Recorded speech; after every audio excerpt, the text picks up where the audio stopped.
आज शनिवार का दिन है, जिस दिन अपन इस दरिद्रता से मिलने के लिए पीपल के पेड़ के नीचे आए हैं। हिंदू धर्म में ये दिन पीपल के वृक्ष के लिए पूजनीय होगा। जो भी शनिवार के दिन पीपल के वृक्ष की पूजन करेगा, दूध चढ़ाएगा या मिष्ठान का भोग लगाएगा, लक्ष्मी और नारायण उसके घर में प्रवेश कर जाएगा।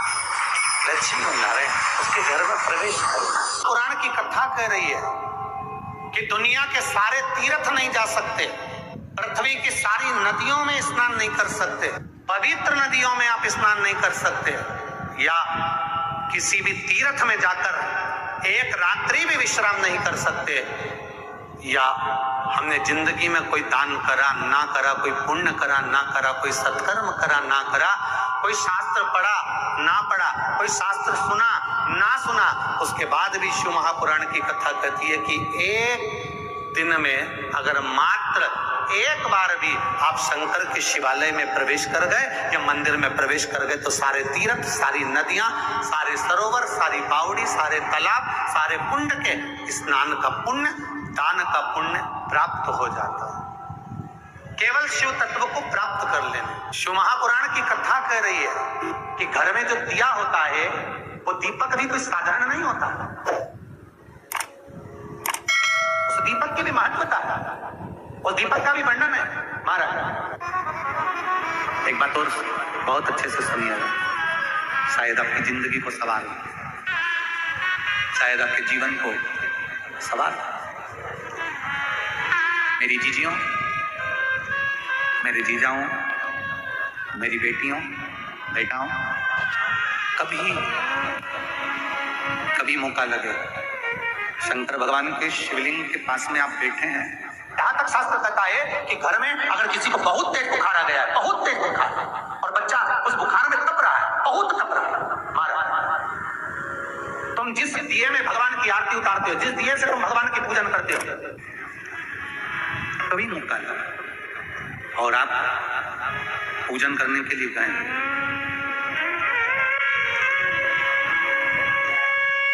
कभी पूजन करने के लिए, और आपको शंकर भगवान के शिवलिंग के पास में या शंकर भगवान के शिवलिंग के ऊपर कनेर का अगर पीला फूल देखा है ना आप लोगों ने?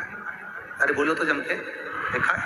कनेर का यदि पीला फूल शिवलिंग के आसपास में या शंकर भगवान के ऊपर कहीं रखा हुआ भी दिख जाए, विषम परिस्थिति हो, बहुत हिम्मत ना हारते हो, तभी भगवान अकेले में एकांत में आप पहुंचे उनके पूजन के लिए। कनेर का पुष्प वहां रखा है, चाहे वो जलाधारी पर रखा हो, चाहे वो शिवलिंग के पास में रखा हो, शिवलिंग पर रखा हो, उस कनेर के पुष्प को अगर आप 5 जगह पर स्पर्श कराकर अपने हृदय की बात कहकर वापिस महादेव को समर्पित कर देते हो, तो भी मेरा महादेव तुम्हारे दुख का निवारण कर देगा। अब वो 5 स्थान, वो 5 स्थान, पहला गणेश जी, गणेश जी का जो स्थान होता है वह जगह, दूसरा षडानंद कार्तिक, तीसरा अशोक सुंदरी वाला, चौथा जलाधारी जो ऊपर से बूंद बूंद जल नीचे गिरा रही है, जया, विषहरा, शामली बारी, दौतली, देव, शंकर जी की 5 बेटियों का। और 5वें नंबर का है शंकर भगवान के, जो कैसे वर्णन किया जाए, त्रिशूल के 3 भाग होते हैं। करें दर्शन आप लोगों ने? जैसे सामने त्रिशूल लगा है, इस त्रिशूल के ऊपर देखेंगे तो 3 भाग दिख रहे हैं, नजर आ रहे हैं सबको? त्रिशूल का जो 3 भाग होता है, उस 3 भाग का जहां ज्वाइंट होता है, जहां मिलता है, एक जगह पर देखो तीनों भाग एक जगह पर मिले हुए, 3 भाग का जहां मिलन होता है, पंचम स्थान, ये 5वां स्थान, यहाँ पर स्पर्श कराकर शिवलिंग पर अपनी कामना कर श्री शिवाय नमस्तुभ्यम कहकर बाबा से अपने मन की बात कहकर जो समर्पित कर देता है, हम 3 महीना भी नहीं कहेंगे, हम तो कहेंगे अगर ज्यादा दुख है 3 दिन इंतजार करना, मेरा बाबा उस दुख को मिटाएगा। 3 महीना बहुत दूर, पर करना है दिल से। और कई तरह के दीपक होते हैं। दीपक का भी विधान वर्णन किया गया, उस दिए का भी वर्णन किया गया। यहाँ तक शास्त्र कहता है कि घर में अगर किसी को बहुत तेज बुखार आ गया है, बहुत तेज बुखार, और बच्चा उस बुखार में तप रहा है, बहुत तप रहा है, मारा, तुम जिस दिए में भगवान की आरती उतारते हो, जिस दिए से तुम भगवान की पूजन करते हो, उस दिए की बत्ती को नीचे डाल दीजिए और उस दिए को पानी की बाल्टी में धो दीजिए। कौन सी बाल्टी में? जिस बाल्टी के पानी से आप बच्चे को स्नान करा सकते, मारा, केवल भगवान पर से ले जाकर, पास में से ले जाकर बाल्टी में थोड़ी देर डाल दो और उस बाल्टी के पानी से उस बच्चे को स्नान करा दीजिए। 15 से 20 मिनट, आधा घंटा लगेगा बच्चे का। बड़ी बेचैन दिख रही हो तुम, क्या बात है? पार्वती जी कहती है देवव्रत, कश्मीर प्रदेश का एक भक्त देवव्रत बेलपत्री के वृक्ष के नीचे बैठकर आपका मंत्र जाप कर रहा। मैं आपको जगाना नहीं चाहती थी, पर बेलपत्री के वृक्ष के नीचे लक्ष्मी झाड़ू लगाती है, सरस्वती वीणा बजाती है, इंद्राणी उस बेलपत्री के वृक्ष के नीचे जल का सिंचन करती है, 33 कोटि देवी देवता उस बेलपत्री के वृक्ष की जड़ में विराजमान होते हैं।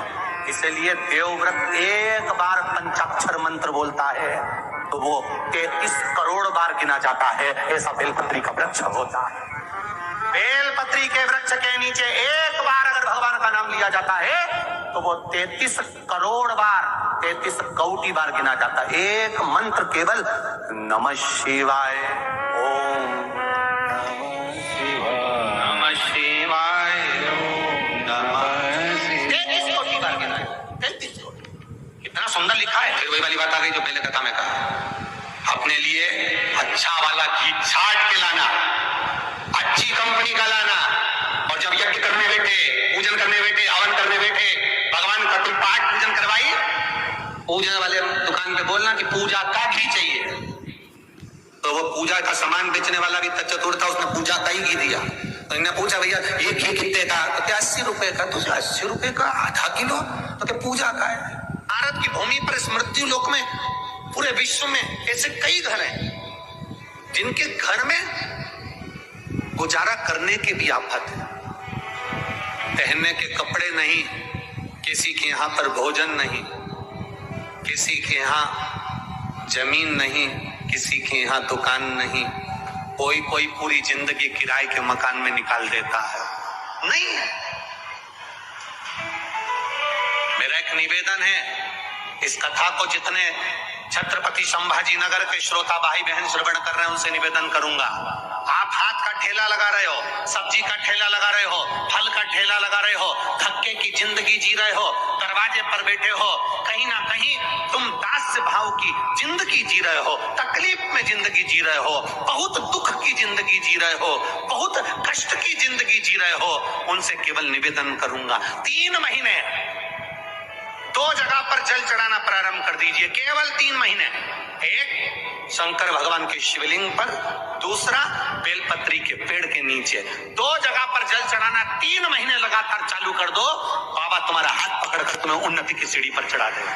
हमें कोई चमत्कार करना नहीं आता और ना हम कोई तंत्र विद्या या मंत्र विद्या जानते हैं, ना हमारे पास में बेल है, ना हमारे पास में भभूति है, हमारे पास में तो केवल शिव का नाम है। आप श्री शिवाय नमस्तुभ्यम बोलो, ओम नमः शिवाय बोलो, नमः शिवाय बोलो, चाहे महामृत्युंजय मंत्र बोलो, उसका स्मरण करते करते भगवान शंकर के शिवलिंग पर जल, और उसी पात्र में जो जल तुमने शंकर जी को चढ़ाया उसमें से बचा हुआ थोड़ा सा जल बेलपत्री के पेड़ के नीचे चढ़ाना प्रारंभ कर दो। अलग से बेलपत्री के पेड़ के नीचे चढ़ाने के लिए अलग से लोटा भर के जल जरूरत नहीं पड़ेगी। जो तुमने शिव जी को जल चढ़ाया, जो तुमने देवाधिदेव महादेव को जल चढ़ाया, बस उसी पात्र का जल शंकर जी को चढ़ाओ, उसमें से बचा हुआ थोड़ा सा जल बेलपत्री के वृक्ष के नीचे चढ़ाना प्रारंभ करना। कौन सा बेलपत्री का वृक्ष? जिसकी छाया आपके ऊपर आ रही। शिव महापुराण बड़ी सुंदर बात कहता है, ध्यान दीजिएगा। जिस बेलपत्री का पौधा तुम्हारे सिर का, और ये दोनों हाथ ऊपर कर लो, अपन खड़े हुए और खड़े होकर दोनों हाथ ऊपर करें, इतना बड़ा बेलपत्री का पौधा है, उस बेलपत्री के पौधे की पत्ती को कभी तोड़कर शंकर जी को नहीं चढ़ाना चाहिए। ध्यान रखना। कितना बड़ा पौधा। आप खड़े हो जाओ और खड़े होने के बाद आपका हाथ ऊंचा कर लेना। इतना बड़ा पौधा है, उस पौधे की पत्ती बेलपत्री को तोड़कर शंकर भगवान को कभी नहीं चढ़ाना। शंकर भगवान को उस बेलपत्री को, उस वृक्ष की पत्ती को तोड़ना चाहिए जो वृक्ष तुम्हारे हाथ से थोड़ा सा ऊंचा हो, जिसके लिए तुम्हें हाथ और ऊंचा करना पड़ रहा हो। जैसे एक बच्चा अपनी माँ की गोद में बैठने के लिए दोनों हाथों से उचकता है, आवाज लगाता है, उचकता है, आवाज लगाता है, हाथ ऊपर करता है, तो माँ उस बच्चे को गोदी में ले लेती है। उसी तरह उस बेलपत्री के वृक्ष की पत्ती तोड़ना चाहिए जिसने थोड़ी उन्नति कर ली हो, जो थोड़ा ऊंचा हो गया हो। तुम उसको पाने का प्रयास करो तो भगवान भी तुम्हें अपनी गोदी में ले ले। ऐसे वृक्ष की पत्ती। अब तुम छोटा सा पौधा, बिल्कुल जरा सा पौधा, उसी की पत्ती तोड़कर महादेव को चढ़ाओगे, ये श्रेष्ठता नहीं।